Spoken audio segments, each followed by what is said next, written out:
je raconte des histoires. Voilà. Un tableau est une histoire, et j'en raconte une autre, et c'est une autre histoire sur un autre tableau.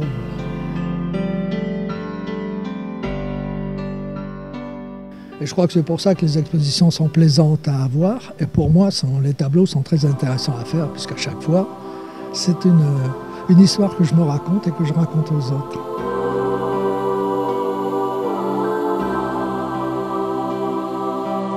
J'ai toujours fait de la peinture et quand j'en ai fait beaucoup et que j'ai surtout beaucoup exposé, je ne voulais pas que les choses se chevauchent.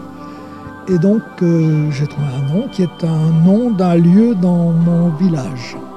C'est un lieu qui s'appelle Pazanis et c'est une voie romaine qui traverse le village. Et c'est vrai que ce mot était très beau, donc j'ai conservé ce mot.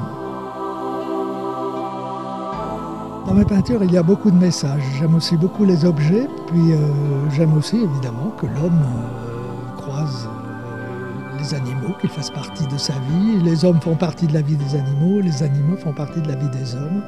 Ils vivent ensemble et quelquefois je les mets en scène ensemble.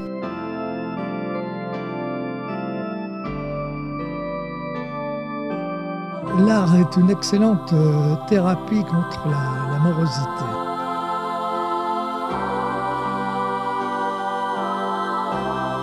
Je crois que même s'il n'y a pas beaucoup de couleurs, l'art est là pour faire rêver les gens. Je crois que nos populations ont besoin de beaucoup de rêver. Il y a un peintre, Georges Braque, qui disait « L'art est aussi indispensable que le manger et le boire ».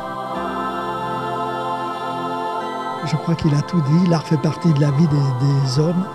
La peinture fait rêver les gens parce que ça fait appel à leur imaginaire, à leur imagination.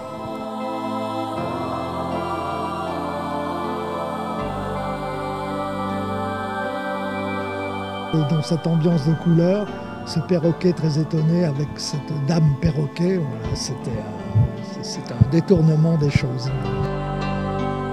Il faut tout faire et on ne doit pas se contenter de se diriger dans un seul style.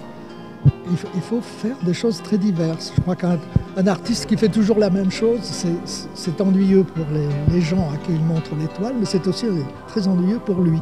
Lui s'ennuie. Moi, je m'amuse beaucoup.